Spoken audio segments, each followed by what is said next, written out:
Chess is one of the oldest and most recognized games in the world. It is an exciting game of strategy and planning, which is why it is seen as a symbol of intelligence. However, chess is easy to learn and can be enjoyed by anyone at any level. Chess is played on an 8x8 board with 64 squares and 32 pieces, and the game is all about checkmating the king. Once the king is in checkmate, which we'll explain later, then the game is over. So to start, let's meet the king. Even though the king is the most important piece in chess, it isn't the most powerful. The king can only move one square at a time in any direction. Here are the squares where the white king can currently move. Here's one move. Now the king could move here, and here's another king move. In chess, both players have identical sets of pieces. You have a king, and so does your opponent. Each player will take turns making a move until the game is over.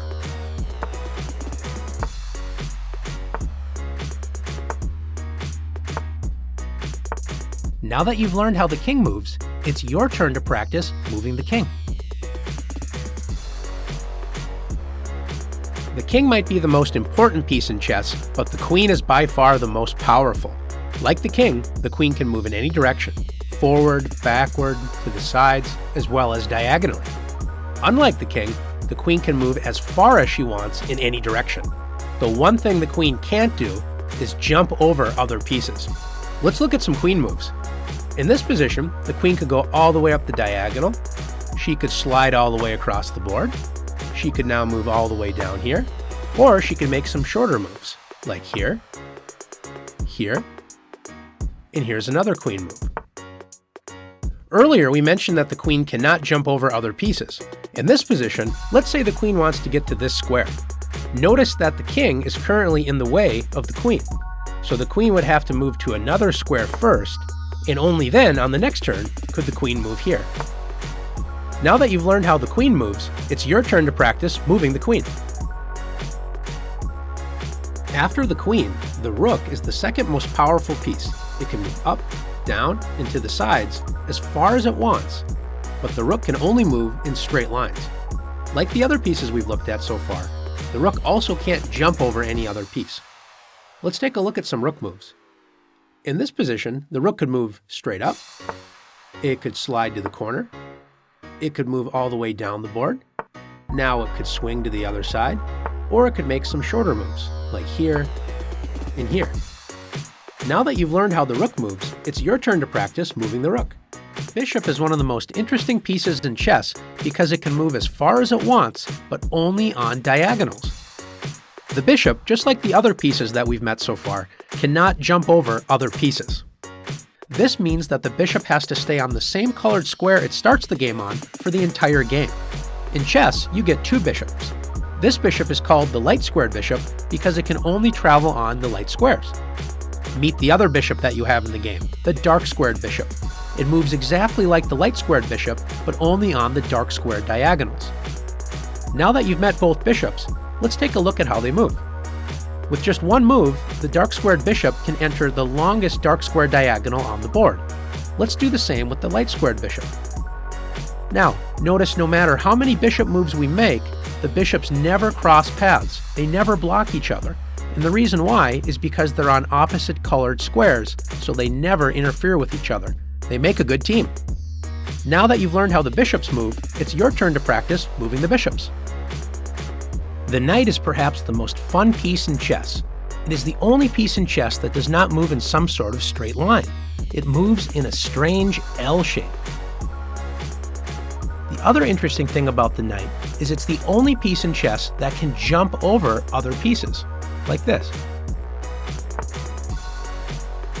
It takes a little practice to understand exactly how the knight moves. It goes 2 squares in one direction and then 1 square to the side, like this. Highlighted are all the possible squares the knight can move to on the next turn. Notice it always moves in the same pattern. 2 to the side and over 1, like this, or like this, up 2 and over 1, or down 2 and over 1. And notice that the knight moves from a light square to a dark square, and then on the next turn it moves from a dark square to a light square. The knight always switches colors with each turn it makes. Now that you've learned how the knight moves, it's your turn to practice moving this fun and tricky piece. The pawn sounds like it is the humblest of chess pieces, but it is really one of the most powerful. When working together, pawns are the soul of chess. Pawns have a few strange rules, so make sure to pay attention. Pawns can only move straight forward, and they can only move one square at a time. However, if it is their first move of the game, they can choose to move 2 squares forward if there is nobody blocking them, as pawns cannot jump over other pieces. Remember, the pawn can choose to advance 1 or 2 squares only on the first move.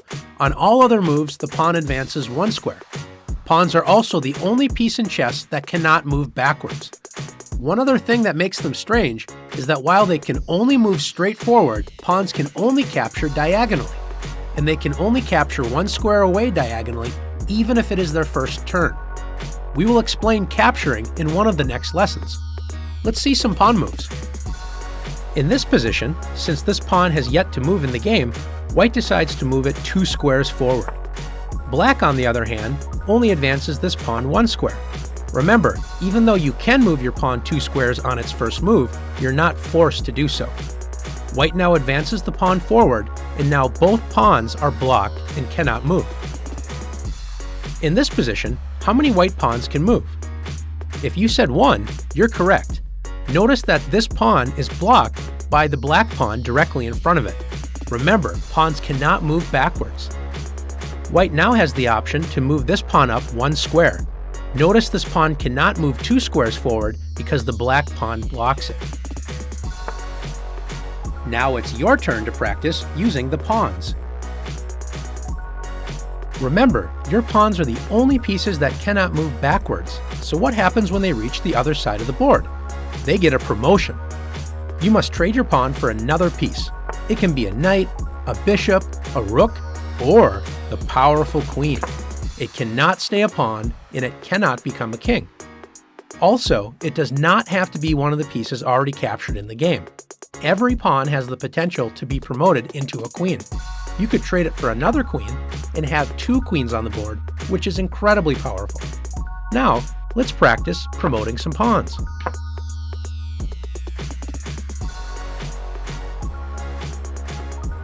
Now that you know how the chess pieces move, it's time to set up the game.